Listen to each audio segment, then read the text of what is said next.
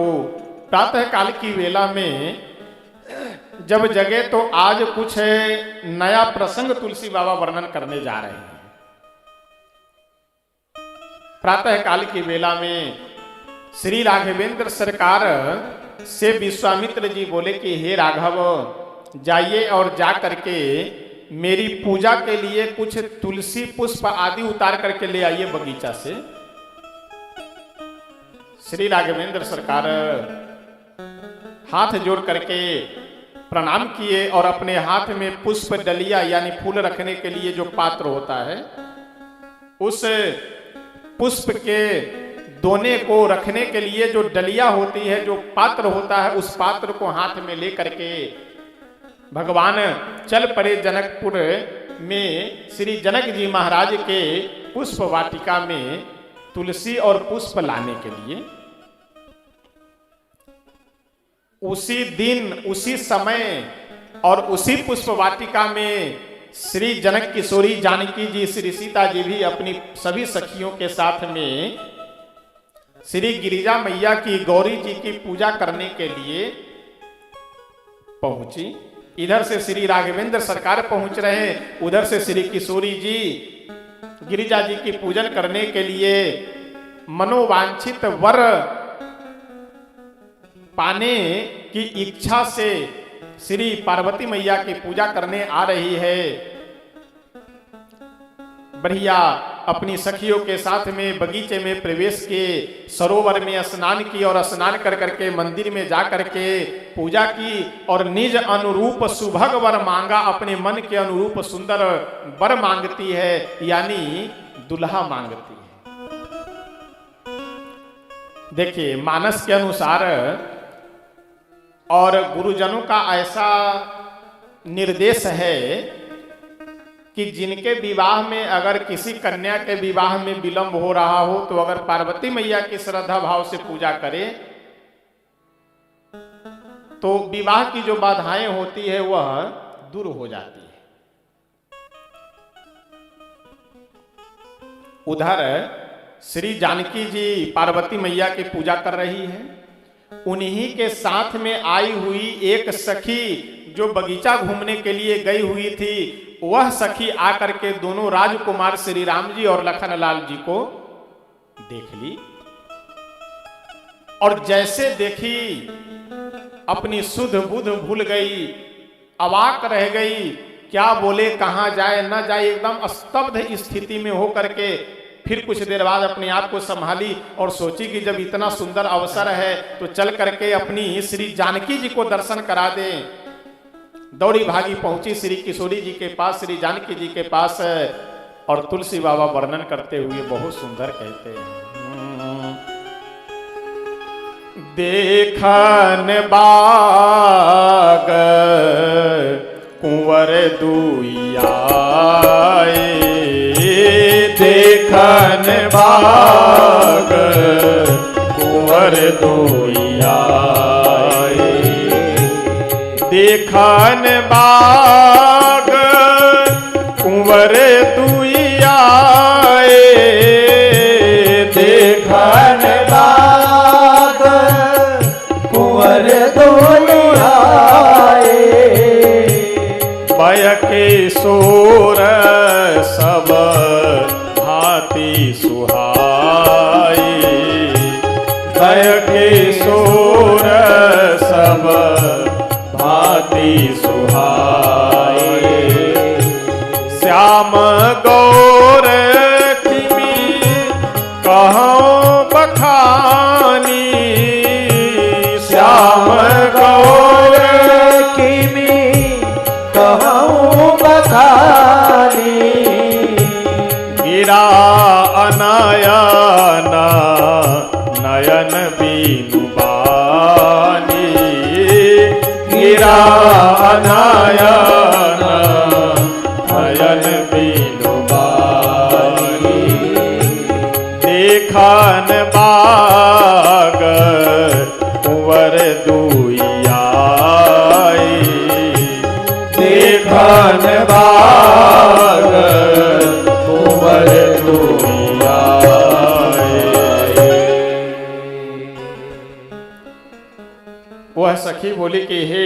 जानकी जी, जिन दो राजकुमारों की चर्चा पूरे जनकपुर में इस समय हो रही है, वो दोनों राजकुमार बगीचा देखने के लिए आए हैं। अच्छा ध्यान दीजिएगा, ये बात सही है नहीं? भगवान बगीचा देखने थोड़ी आए हैं, पुष्प तोड़ने आए हैं, फूल तोड़ने आए हैं, तुलसी दल उतारने आए हुए हैं। लेकिन सखी क्या कह रही कि देखन बाग कुंवर दुई आए। यह बात इसलिए सखी बोली, मन में विचार की कि कहीं ऐसा ना हो कि श्री किशोरी जी, श्री सीता जी अपने मन में यह सोच ले कि ये कैसे राजकुमार हैं कि जिनके साथ कोई नौकर चाकर नहीं है, जो स्वयं अपना काम करने चले आए। छोड़ो, इसका मतलब वो इसे कोई छोटे मोटे राजकुमार होंगे, कहाँ जाए उनको देखने के लिए। तो जानकी जी के मन में यह भावना न हो, इसलिए वह सखी कहती है कि किशोरी जी वो कुछ काम करने नहीं आए हैं, वो तो बगीचा देखने के लिए आए हुए हैं। जल्दी से चलिए और चल करके आप देख लीजिए। श्री विश्वामित्र बाबा के साथ दोनों राजकुमार श्री राघवेंद्र सरकार और श्री लखनलाल जी दोनों जनकपुर धाम में पहुंच चुके हैं। तो आज आयोजक मंडल के द्वारा झांकी, शायद झांकी की है व्यवस्था ना, तो अभी झांकी आपको दर्शन कराया जाएगा। समय धीरे धीरे अब तेजी से आगे बढ़ रहा है, लेकिन चिंता करने की बात नहीं है, कोई ज्यादा अभी विलंब। ठंडी तो अब ठंडी तो शाम को भी ठंड है, दोपहर में भी ठंड है, सुबह भी ठंड है। तो ऐसा तो है नहीं कि 15-20 मिनट पहले अगर सब विराम कर दे तो ठंडी कम हो और 15-20 मिनट में ज्यादा, ऐसी तो बात कुछ है नहीं। है तो है थोड़ा 10-15 मिनट आगे पीछे। तो झांकी की व्यवस्था कीजिए। श्री राघवेंद्र सरकार और श्री लखनलाल जी बगीचे में पहुंचे हैं। वह सखी जाकर के श्री किशोरी जी को बताई।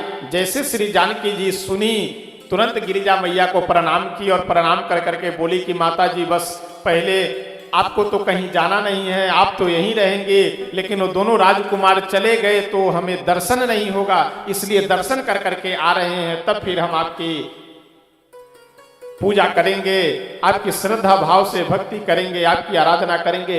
पहले दोनों राजकुमार का दर्शन कर लेने दीजिए। श्री तुलसी बाबा वर्णन करते हुए बहुत सुंदर कहते हैं, तात जनक तनया यह सोई, धनु से यज्ञ जेहि कारण होई। जैसे श्री किशोरी जी को आते हुए श्री राघवेंद्र सरकार देखे, सो श्री लखनलाल जी से कहते हैं कि हे लक्ष्मण, हे मेरे अनुज, ये जो सामने से राजकुमारी जी आ रही है, जानते हो ये कौन है? हे तात, हे भाई, यह श्री जनक किशोरी जी हैं, श्री जानकी जी हैं। ये श्री जनक जी महाराज की बेटी हैं, श्री सीता जी हैं। और हम लोग जो गुरु जी के साथ में आए हैं धनुष यज्ञ देखने के लिए, सो धनुष यज्ञ इन्हीं के विवाह के लिए किया जा रहा है। तात जनक तनया यह सोई, धनुष यज्ञ जेहि कारण होई। वह सखी बहुत सुंदर श्री किशोरी जी से कहती है। आइए हम सब एक भजन के माध्यम से श्रवण करते हैं कि आखिर बगीचा में आए कौन हैं और बगीचा में किस लिए प्रभु आए हैं। तो बगीचा में आए हैं बगीचा देखने के लिए।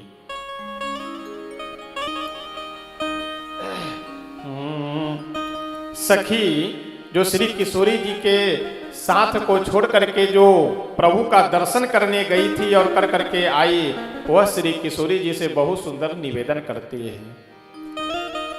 कोई आया सखी फुलवरिया में, कोई आया सखी फुलवरिया में, कोई आया सखी कोई आया सखी फुलवरिया में, कोई आया सखी फुलवरिया में, कोई आया सखी फुलवरिया में। जैसे जादू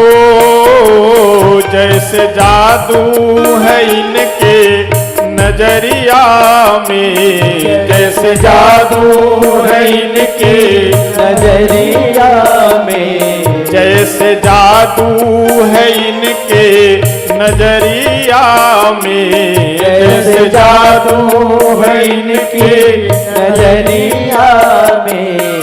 कोई आया सखी फुलवरिया में, कोई आया सखी फुलवरिया में, कोई आया सखी फुलवरिया में।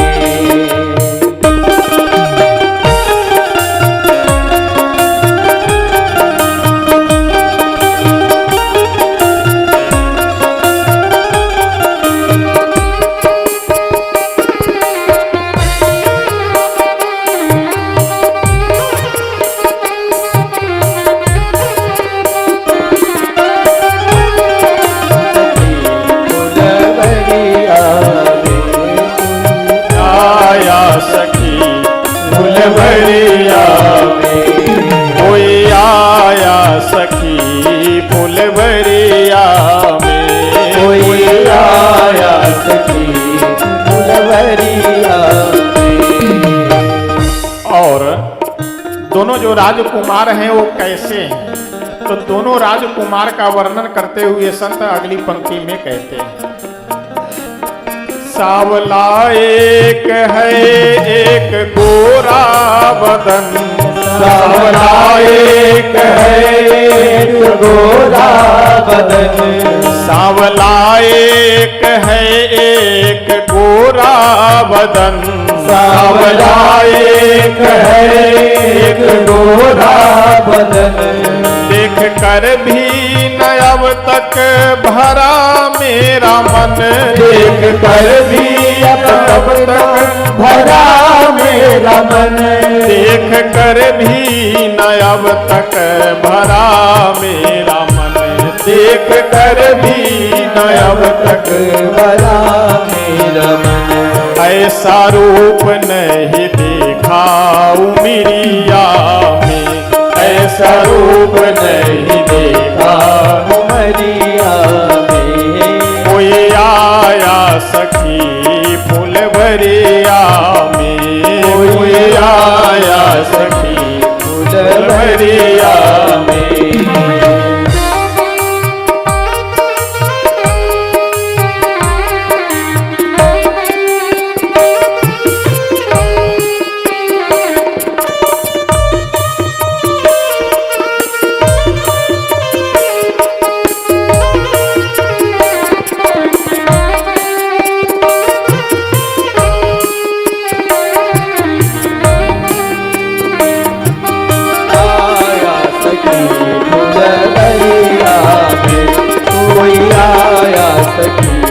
फुलवरिया में।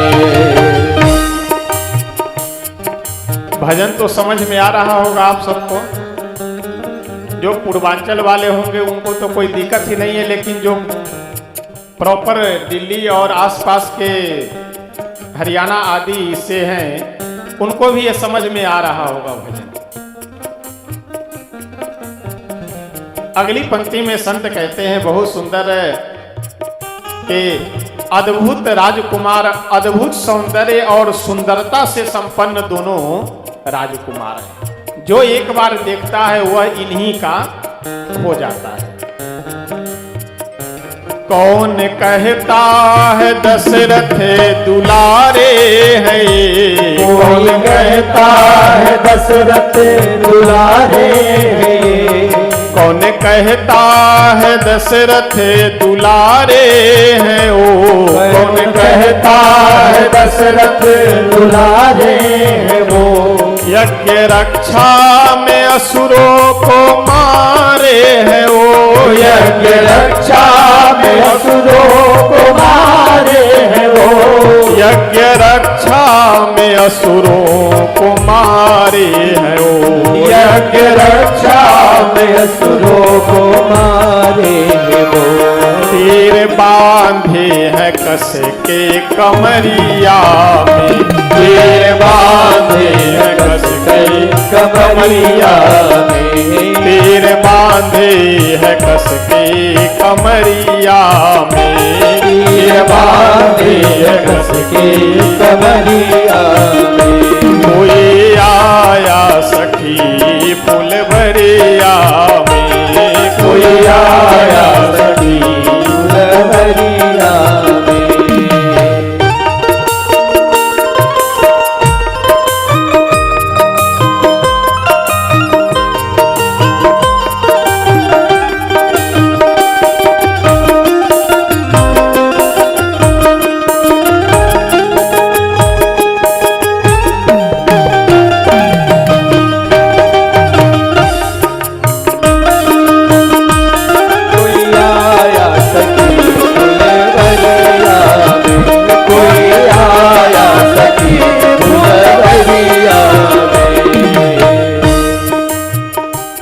सभी जनकपुर वासी अपने मन में सोच रहे हैं, विचार कर रहे हैं क्या कि अगर श्री जानकी जी से इनका विवाह हो जाता तो कितना सुंदर रहता।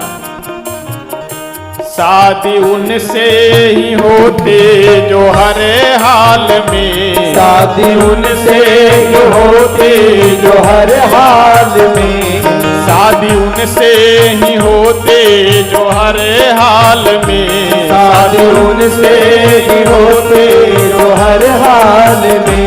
आया करते हमेशा ओ ससुराल में, आया करते हमेशा ओ ससुराल में, आया करते हमेशा ओ ससुराल में, आया करते हमेशा ओ ससुराल में, आया करते हमेशा ओ ससुराल में, आया करते हमेशा ओ ससुराल में। नैया डूब रहते उनके लहरिया में, नैया डूब रहते उनके लहरिया में, नैया डूब रहते उनके लहरिया में, नैया डूब रहती उनकी लहरिया में।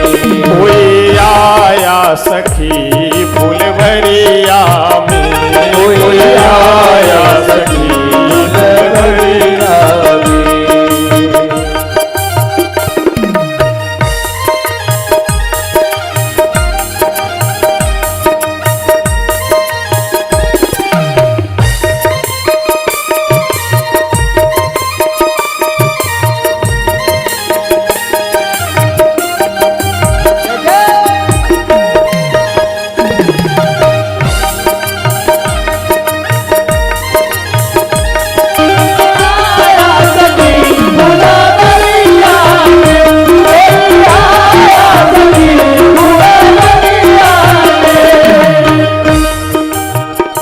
जैसे जादू, जैसे जादू है उनके नजरिया में, जैसे जादू है उनके नजरिया में, जैसे जादू है उनके नजरिया में, जैसे जादू है उनके नजरिया में।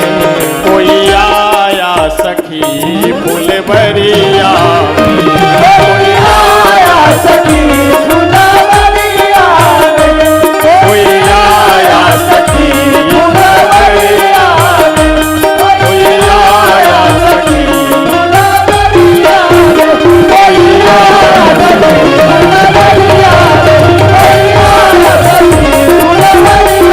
कोई आया सखी फुलवरिया में, कोई आया सखी फुलवरिया में, कोई आया सखी फुलवरिया में। श्री मिथिला धाम की जय, श्री विश्वामित्र बाबा की, श्री राघवेंद्र सरकार की, श्री लखन लाल की। कोई आया सखे फुलवरिया में। सभी जनकपुरवासी आपस में चर्चा करते हुए कहते हैं कि अगर इन दोनों राजकुमारों से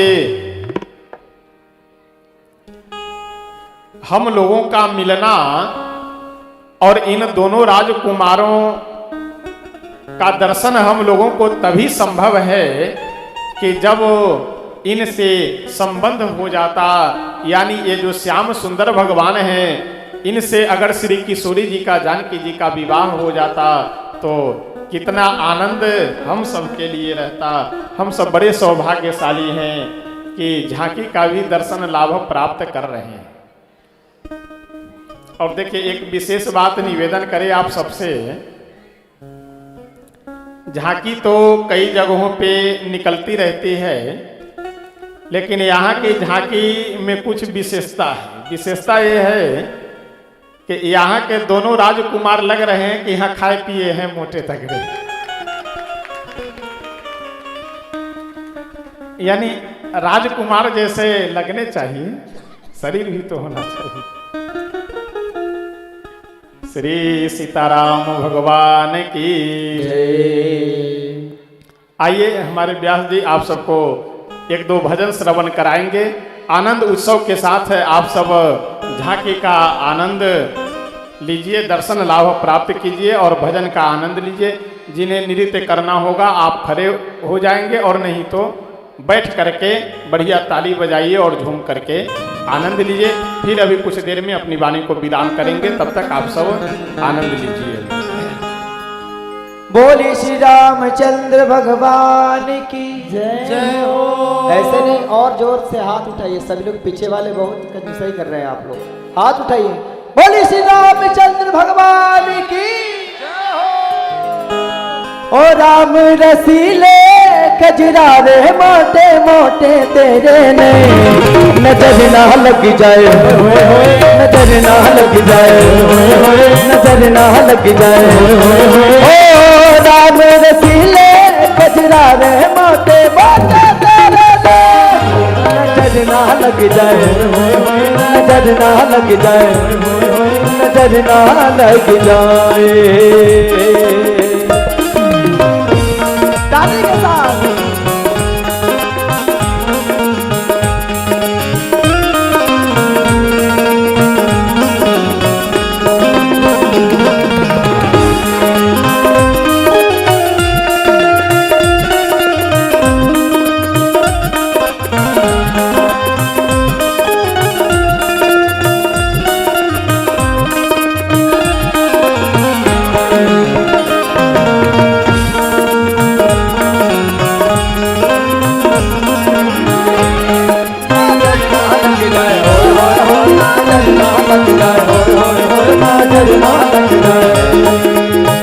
ऐसे नहीं, सब लोग आएंगे और सब लोग बोलेंगे काजर के कारे होए होए होए।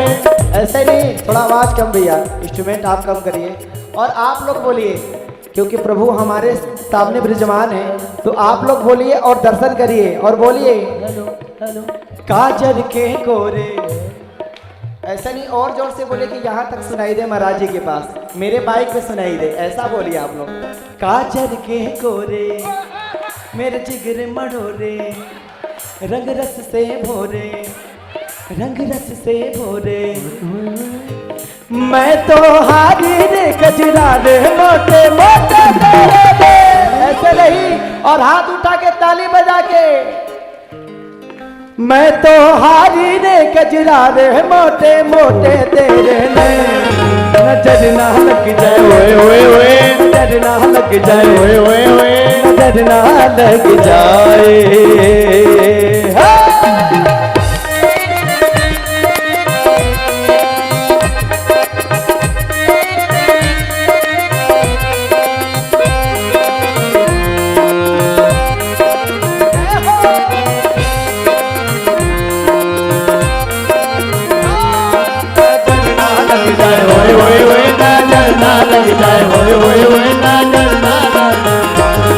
आँखों के काजल मेरे जिगर के घायल, तेरे प्यार में पागल, तेरे प्यार में पागल। ओ कर गई डारी रे कजरा रे बाटे बाटे तेरे नजर ना लग जाए, नजर ना लग जाए, नजर ना लग जाए, नजर ना लग जाए।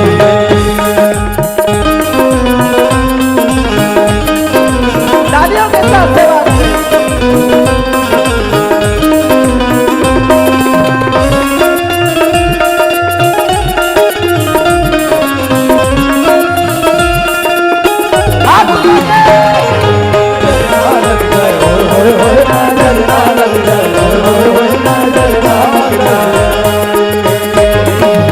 और कहिए तेरे मुकुट घलट कर नहीं नहीं नहीं, ऐसे मजा नहीं आ रहा है। यहाँ जो माता लोग बहने लोग हैं बस यही लोग नाच रही हैं, थोड़ा बैठे बैठे ही नाचिए, ऐसा लगे कि आप लोग भी डांस कर रहे हैं ताली बजा के, और ताली बजाइए और नाचिए। तेरी मुठ की हलट तेरे अधर की मुस्कान, तेरे अधर की मुस्कान, गिरवट की मटकर, तेरे मुठ की हलट तेरे मुकुट घलट बलिहारी रे कजरा रे बाटे बाटे। और पीछे वाले कंजूसाई कर रहे हैं भैया, जो हाथ ऐसे करके बैठे हैं गालों पे हाथ रख के, वो विपदा ना लाएं, अपना उत्सव मनाए और हाथ उठाए बोले नजर ना लग जाए, नजर ना लग जाए, नजर ना लग जाए, नजर ना लग जाए। ओ बाकी बिहारी कजरा रे बाटे बाटे, नजर ना लग जाए, नजर ना लग जाए, नजर ना लग जाए।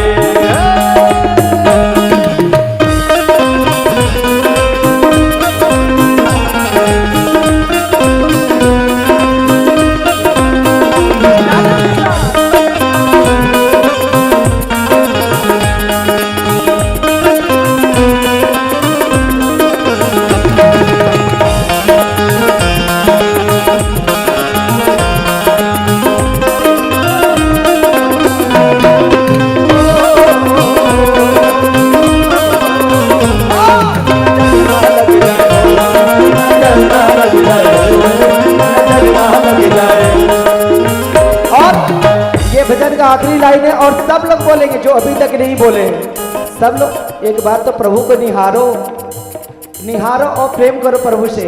ऐसी झांकी बनी है, दिव्य दरबार है, और बोलो तेरी रीति है टेढ़ी, ऐसे नहीं, जोर से आप लोग कम करिए, ये रीति है टेढ़ी, ये बात तेरी प्रीति है टेढ़ी, ये भी बात तेरी प्रीति है टेढ़ी, तेरी जीती है टेढ़ी, तेरी रीति है टेढ़ी।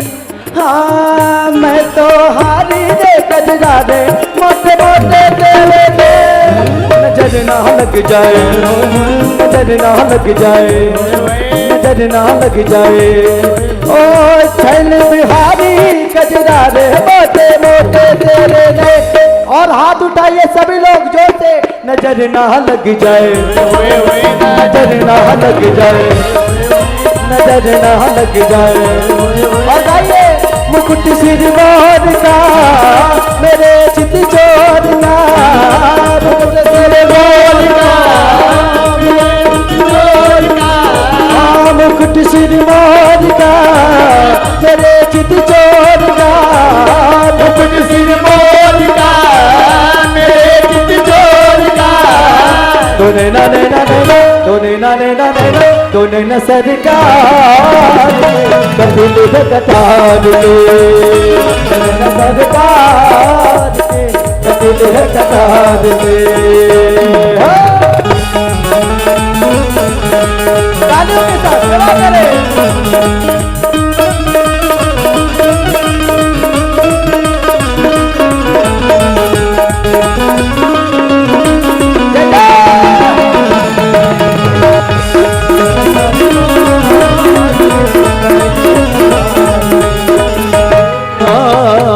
आजा मैं भर लूं तुझको अपनी में बाहों में, आजा मैं भर लूं तुझको अपनी में बाहों में, आजा छिपा लूं तुझे अपनी निगाहों में, आजा छुपा लूं तुमको अपनी निगाहों में।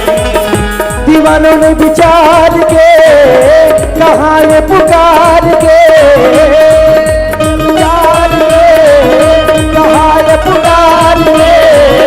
तो नैना नैना नैना ऐसे नहीं, ताली बजाइए, पूरे प्रांगण में तालियां की गूंज हो। हाथ उठाइए, बस ताली बजेगी, इंस्ट्रूमेंट नहीं बजेगा। हमारे मेजो काले भैया नहीं बजाएंगे। और महाराज जी का आदेश था तो मैं गा रहा हूँ, तो ऐसा लगे कि आदेश का पालन हो तो आप लोग भी गाए ताली बजा के, और ताली बजाएंगे आपके, आप सब लोग बजाएंगे। मुकुट श्री मोर का मेरे चित चोर का, गाइए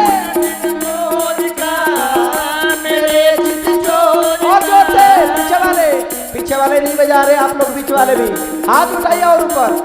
मुकुट श्री मोर का मेरे चिट्ठी चोर का, मुकुट श्री मोर का मेरे चिट्ठी चोर का।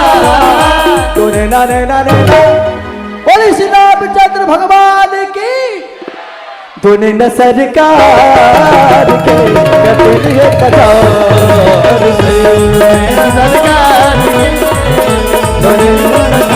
के तूने न सरकार के कतलिए कटार से, तूने न सरकार के कतलिए कटार के। जय हो।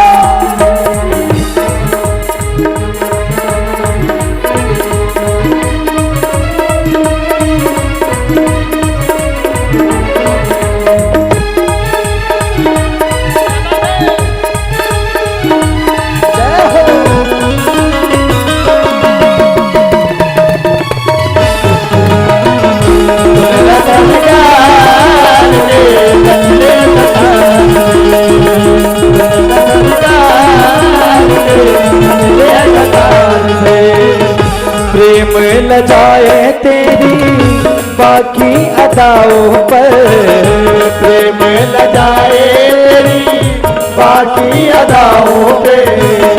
भूले घटाए तेरी तिरछी निगाहों पर, भूले घटाए तेरी सोचा गए वार के दीवानों में विचार के, सोचा गए हार के दीवानों में विचार के। तो नैना नैना नैना ये आखिरी बार आप लोग हाथ उठाएंगे, उसके बाद मैं नहीं बोलूंगा। हाथ उठाइए प्रभु के लिए। बोलिए बोलिए श्री रामचंद्र भगवान की, गुरुदेव भगवान की। तूने न सरकार के दिल के कटार से, तूने न सरकार के दिल के कटार से, तूने न सरकार के दिल के कटार से, तूने न सरकार के दिल के कटार से, तूने न सरकार के दिल के कटार से, तूने न सरकार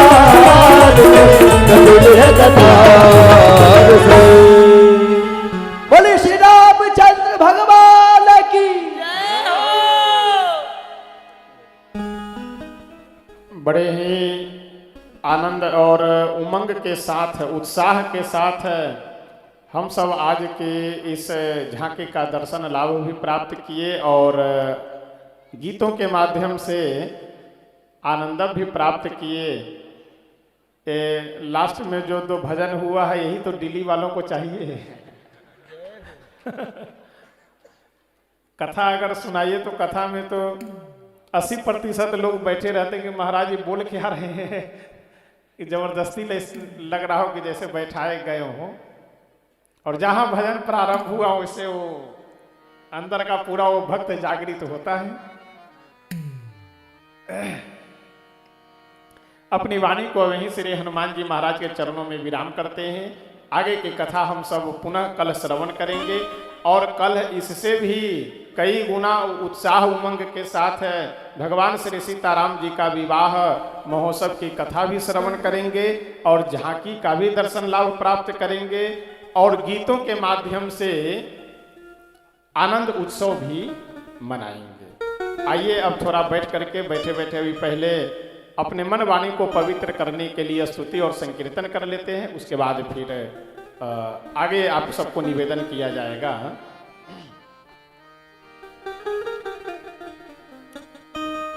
शरण में आए हैं हम तुम्हारी, दया करो हे दयालु भगवन।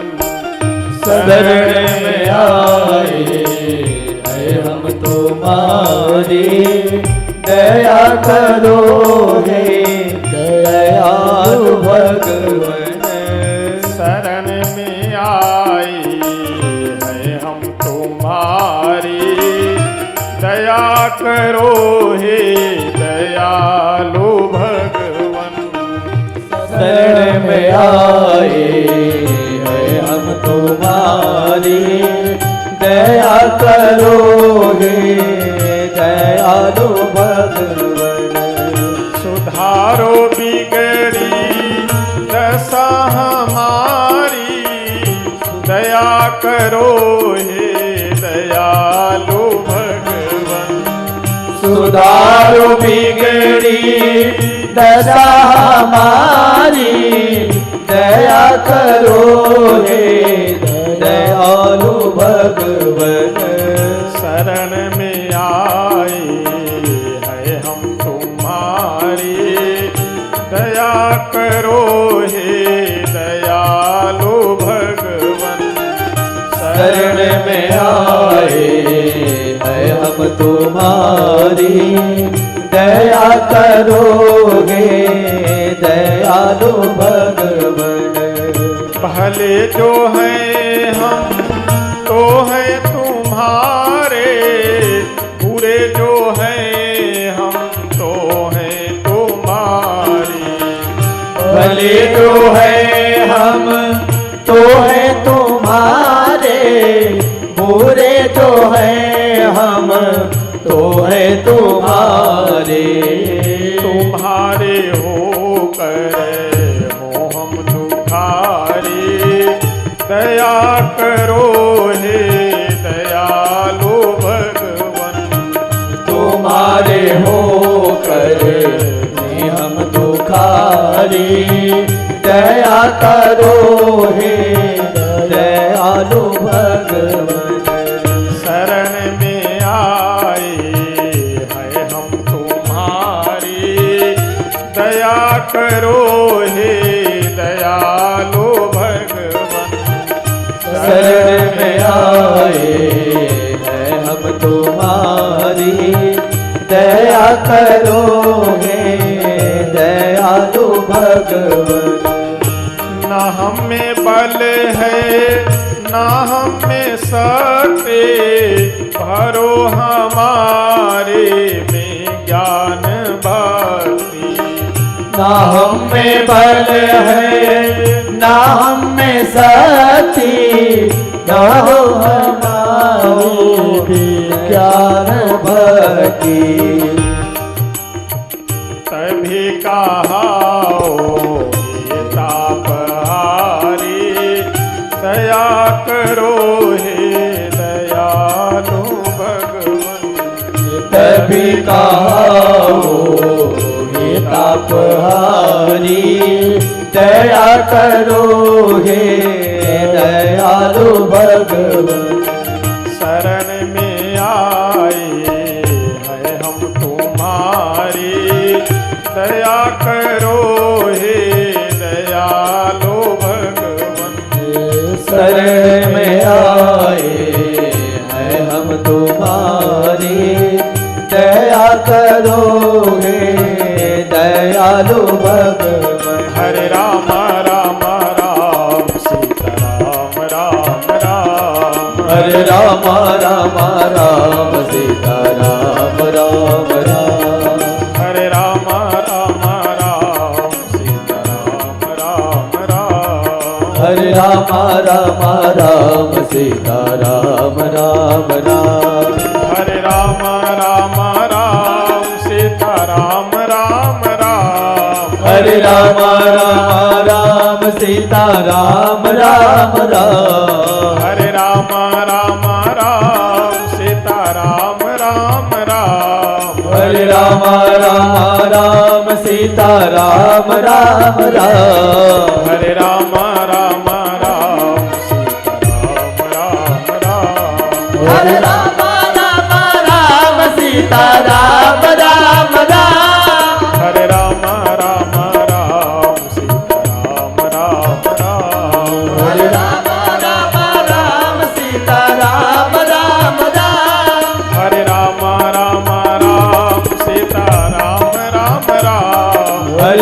राम राम सीता राम राम राम।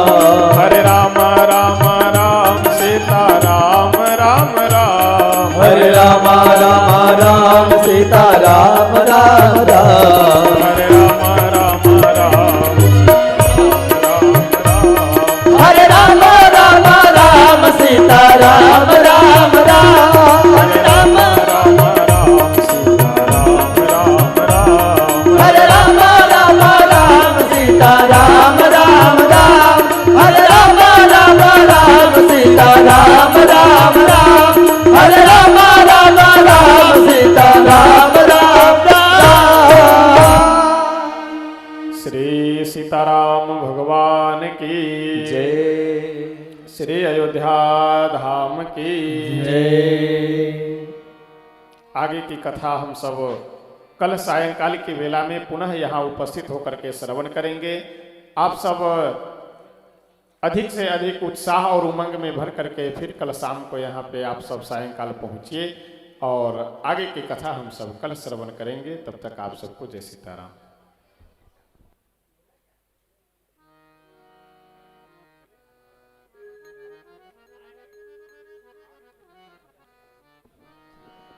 जय श्री सीताराम। सभी लोग जोर से जय घोष करेंगे। बोलिए अयोध्या धाम की, राम लला सरकार की, श्री राम कथा महोत्सव की। बहुत बहुत धन्यवाद सभी भक्तों को जो इस अपने अमूल्य समय में से समय देकर इस ज्ञान गंगा में गोता लगाकर अपने जीवन को कृतार्थ कर रहे हैं। कुछ हमारे मेहमान हम सबके बीच में आए हैं। आपसे निवेदन है कि आप आकर व्यासपीठ से आशीर्वाद ग्रहण करें। श्री प्रमोद अग्रवाल जी जो कि मथुरा से चलकर हम सबके बीच में आए हैं, आपसे निवेदन है कि आप आकर और पूज्य महाराज श्री का सम्मान कर व्यासपीठ से आशीर्वाद ग्रहण करें। श्री प्रमोद अग्रवाल जी साथ में निवेदन करेंगे श्री योगराज अरोरा जी आकर पूज्य महाराज श्री को सम्मानित कर आशीर्वाद प्राप्त करें। और आज का जो प्रसाद वितरण की व्यवस्था है, हमारे श्री प्रतीक गोयल जी जो कि गली नंबर 5 से हैं, आपके तरफ से सभी लोग करतल ध्वनि से स्वागत करें। पूज्य महाराज श्री का शॉल उठाकर स्वागत कर रहे हैं। बहुत बहुत सौभाग्य की बात है। और यह जो संगीतमय श्री राम कथा प्रवाहित हो रही है, आज इस कथा का 6ठा दिवस हम सबके बीच बड़े ही धूमधाम से उपस्थित रहा। कल इसी कथा पंडाल में हम सभी लोग भगवान श्री राघवेंद्र सरकार का विवाह महोत्सव बड़े ही धूमधाम से मनाएंगे। और कल जितने भी श्रोता बंधु आते हैं, आप सबके लिए भोजन प्रसाद की व्यवस्था कराई गई है। आप सभी लोग आइएगा और प्रसाद ग्रहण करिएगा। कल 56 भोग प्रसाद की भी व्यवस्था है। और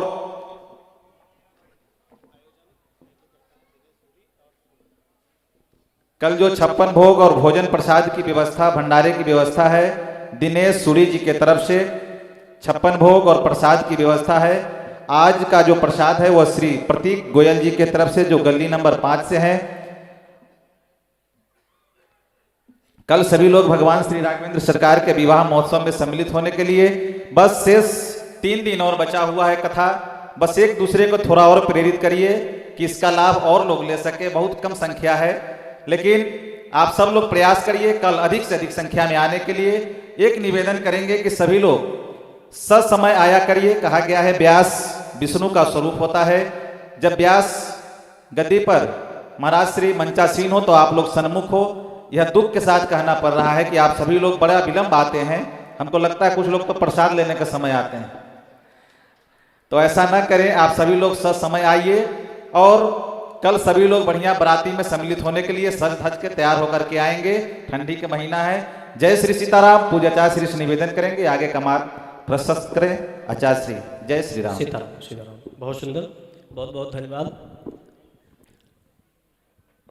हरिओम हरिओम। कल राम विवाह महोत्सव हम सभी मनाएंगे इसी पांडाल में। तो सभी लोग अधिक से अधिक संख्या में आए और विवाह उत्सव के इस दिव्यता भव्यता में जुड़ करके और भगवान के बारात में शामिल होकर के हर प्रकार से उत्सव मनाएंगे हम सभी। आइए इसी के साथ प्रेम से हम सभी आरती करेंगे भगवान की। आरती के पश्चात प्रसाद लेकर के अपने यथायथा स्थान जाएंगे। तो सभी लोग अपने अपने स्थान पे खड़े हो जाएं। वहीं से भगवान की आरती सभी व्यास जी के साथ में गुनगुनाते हुए आरती करेंगे। सभी लोग खड़े हो जाएं। जय श्री राम।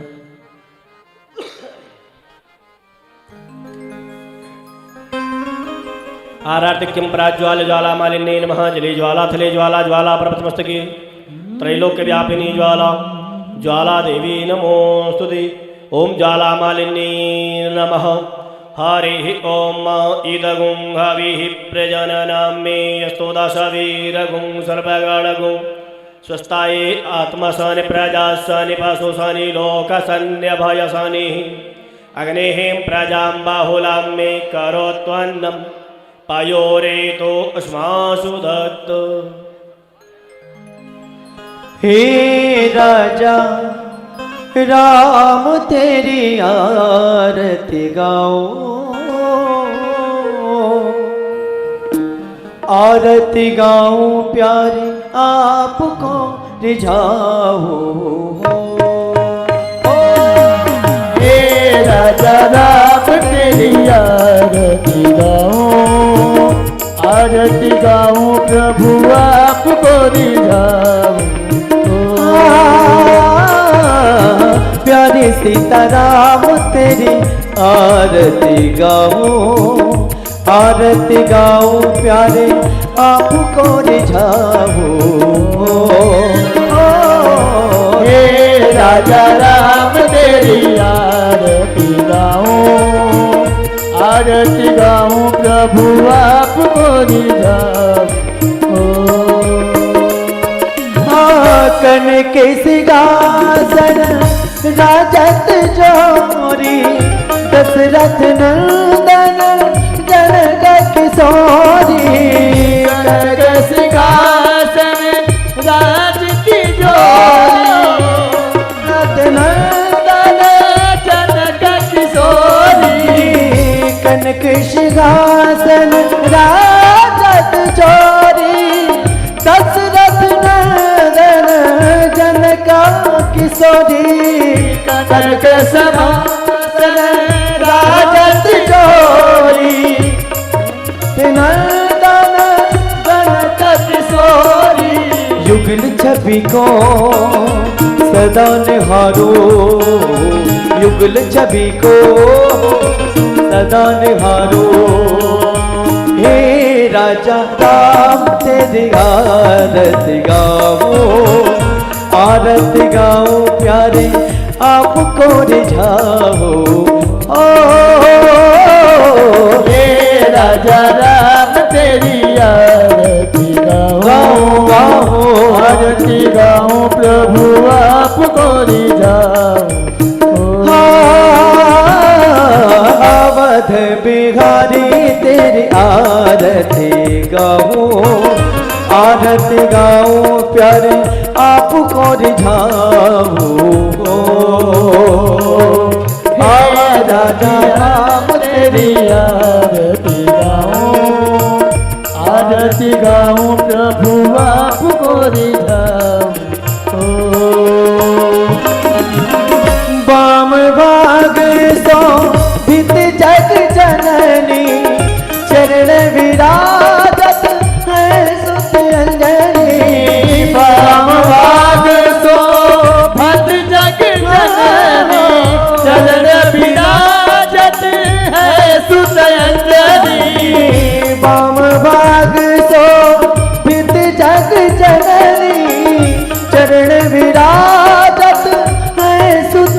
रंजनी वाम भाग शोभित जग जननी चरण विराजत है सुत अंजनी।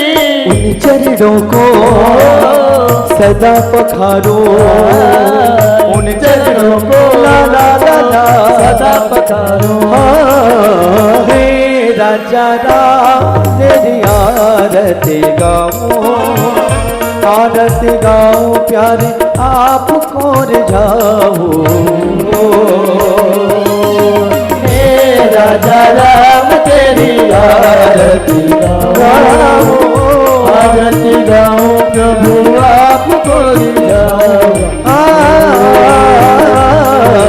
हे राजा राम तेरी आरती गाओ, आरती गाओ प्यारे आपको रिझाओ। ओ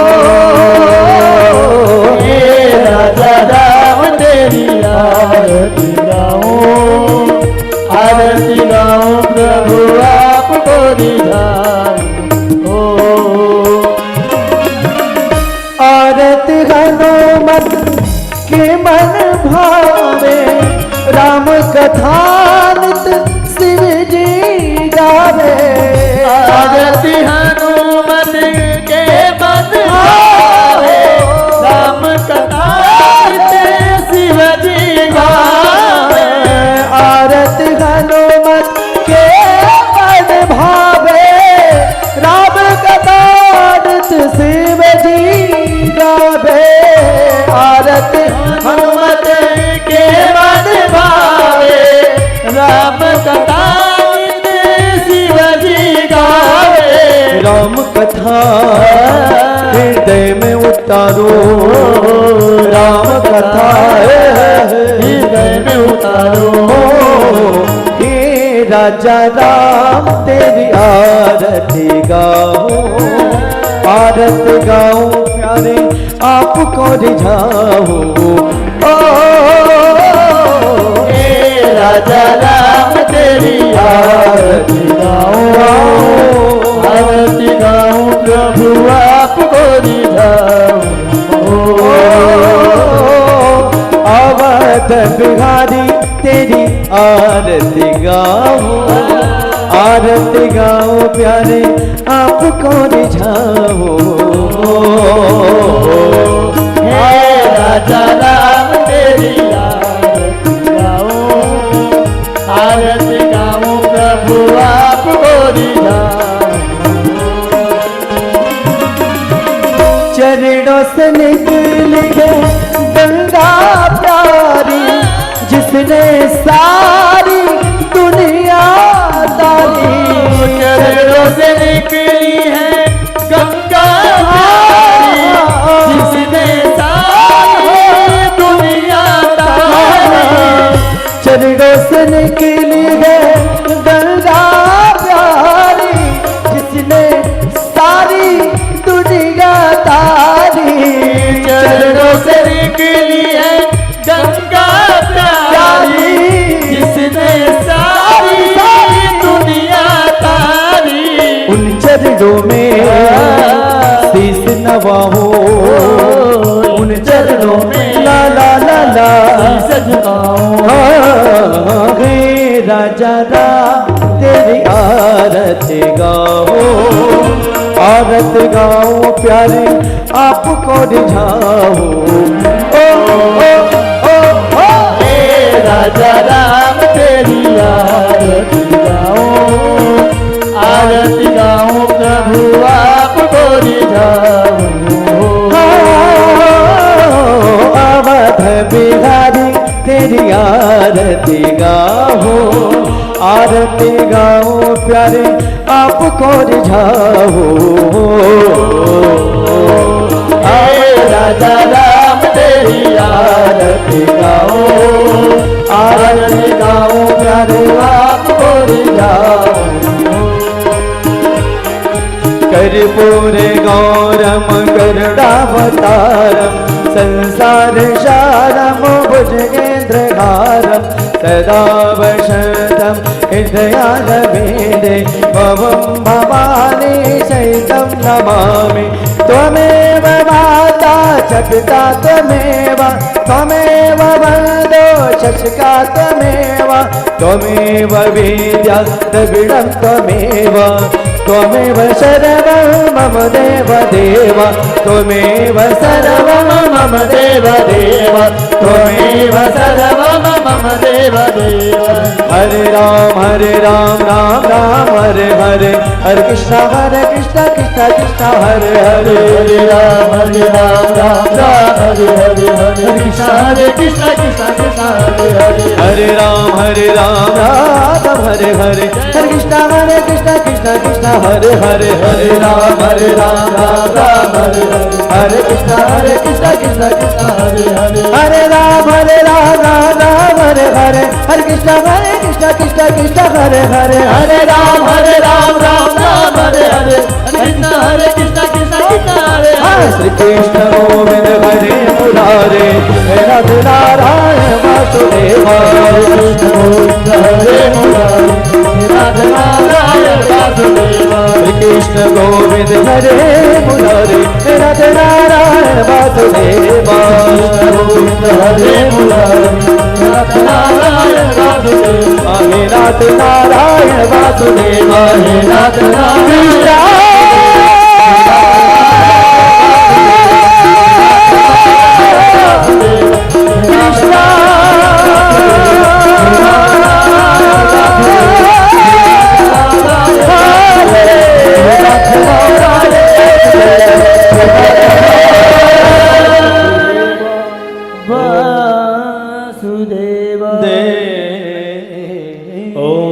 शीतले तुम जगन्माता, शीतले तुम जगत्पिता, शीतले तुम जगद्धात्री, शीतलाय नमो नमः।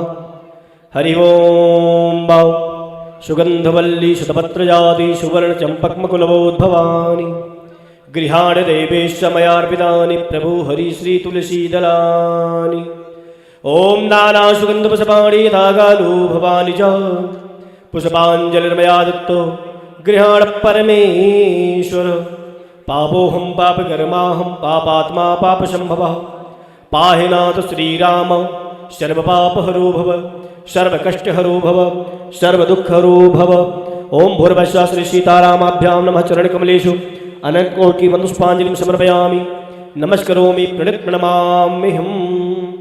ओम भूर्भुवः श्री सीतारामाभ्यां नमः। चढ़ाकर की प्रणाम कर ले। सभी भक्तजनों से निवेदन है, सभी लोग शांति बना के अभी रखें, प्रेम पूर्वक आरती प्रसाद लेते हुए जाएंगे।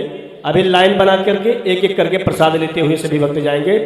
बिना प्रसाद के कोई नहीं जाएगा, लेकिन लाइन से क्रमबद्ध से लेंगे और अपने सामान की सुरक्षा स्वयं करेंगे। अपने सामान को देखते हुए सभी भक्त प्रसाद लेते हुए यथास्थान को जाएंगे। बोले रामलला सरकार की, राघवेंद्र सरकार की, श्री हनुमान जी महाराज की, श्री बांके बिहारी लाल की, शंकर भगवान की, संत समाज की, सत्य सनातन वैदिक धर्म की, आवाहित देवी देवताओं की, स्थान देवता की, कुल देवता की, श्री महाराज जी की, श्री महाराज जी की, श्री किशोरी कृपा कुंज स्थान की, राम जन्म भूमि की, कृष्ण जन्म भूमि की, काशी विश्वनाथ की, गौ माता की, भारत माता की, भारत माता की, धर्म की, अधर्म का, प्राणियों में विश्व का, गौ माता की, भारत माता की, भारत माता की। ओम नमः पार्वती पतये, हर हर महादेव शंभो। आगे की सूचना आप सभी को श्री विभीषण दास जी महाराज आप सभी को देंगे। श्री विभीषण दास जी। जय जय श्री राम। सभी लोग जोर से जयकारा बोलेंगे। बोलिए राम कथा महोत्सव की। बस एक दूसरे को सहयोग देते हुए आरती प्रसाद लेकर अपने अपने गंतव्य स्थान की ओर प्रस्थान करेंगे। सभी लोग धीरे धीरे एक दूसरे को सहयोग देंगे और प्रसाद लेकर अपने अपने घर की ओर जाएंगे।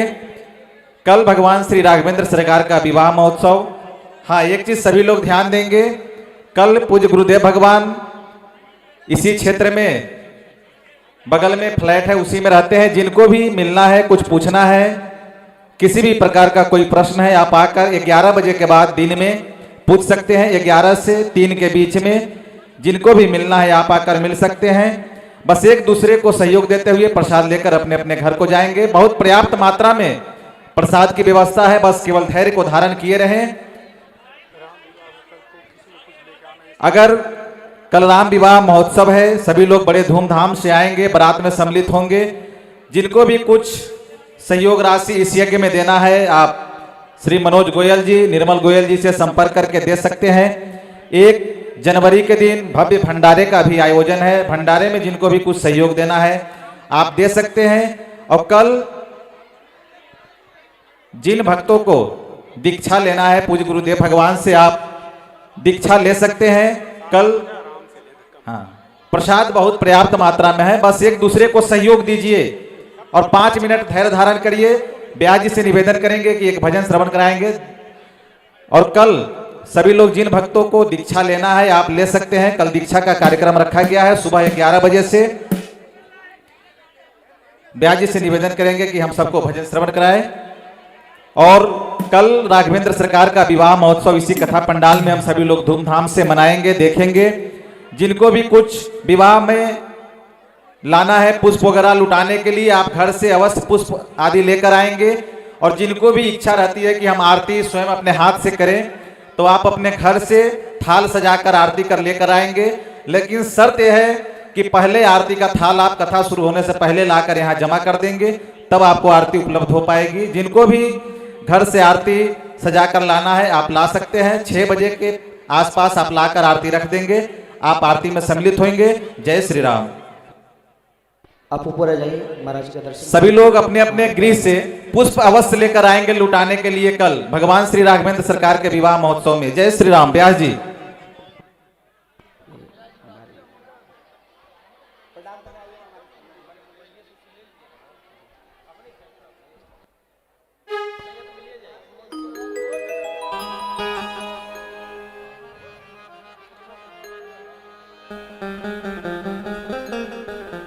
पलके ही पलके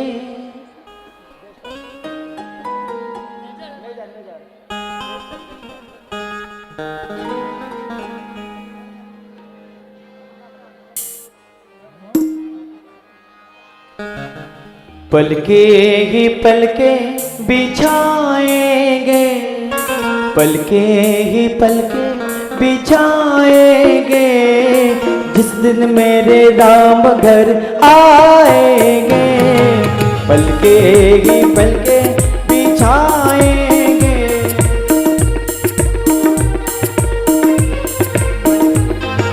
पलके ही पलके बिछाएंगे, जिस दिन मेरे राम घर आएंगे।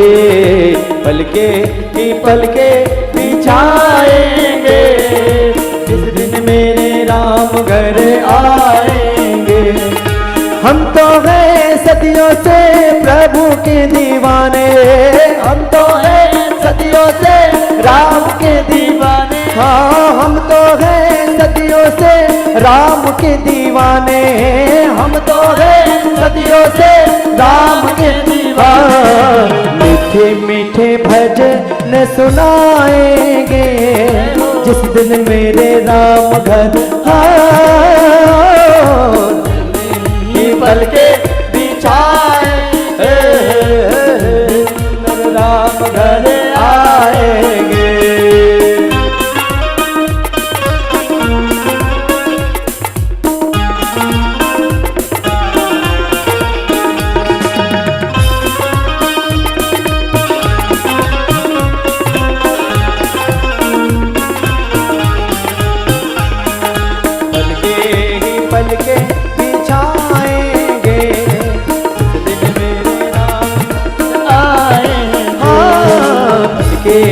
पलके बिछाएंगे, राम घर आएंगे। घर का कोना कोना मैंने फूलों से सजाया है, घर का कोना कोना फूलों से सजाया है। घर का कोना कोना मैंने फूलों से सजाया है, का कोना कोना मैंने फूलों से सजाया है। बंदरवार बधाई मैंने दीप जलाया है, बंदरवार बधाई मैं तो दीप जलाया हाँ, है। प्रेमी जनों को हम बुलाएंगे, जिस दिन मेरे राम घर आएंगे, पलके ही पलके बिछाएंगे, जिस दिन मेरे राम घर आएंगे।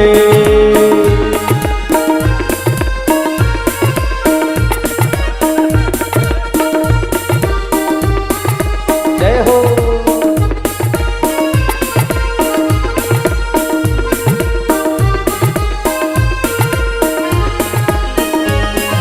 पलके ही पलके बिछाएंगे, जिस दिन राम घर आए। गंगा जल की झारी प्रभु के चरण पखारूंगी, चरण पखारूंगी मैं चरण पखारूंगी। भोग लगाऊं मैं तो लाज लगाऊंगी, भोग लगाऊं मैं तो भोग लगाऊं। हाँ भोग लगाऊं मैं तो लाज लगाऊंगी, भोग लगाऊं मैं तो लाज लगाऊंगी। खुशबू ही खुशबू उड़ाएंगे, खुशबू ही खुशबू उड़ाएंगे, जिस दिन मेरे राम घर आ हो। पलके ही पलके बिछाएंगे, जिस दिन मेरे राम घर आएंगे। और कहना है, सजा दोगे को गुलशन सा, सजा दोगे को गुलशन सा, मेरे प्रभु राम आगे हैं। सजा दोगे को गुलशन सा, मेरे घर राम आए। मेरे घर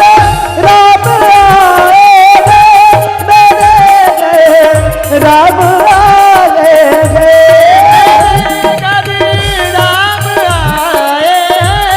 मेरे घर राम आएंगे। बिछा दो अपनी पलकों को, बिछा दो अपनी पलकों को, मेरे घर राम आगे। सजा दो को गुलशन सा, मेरे घर राम आगे।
बिछा दो अपनी पलकों को, बिछा दो अपनी पलकों को, मेरे घर राम लगा दो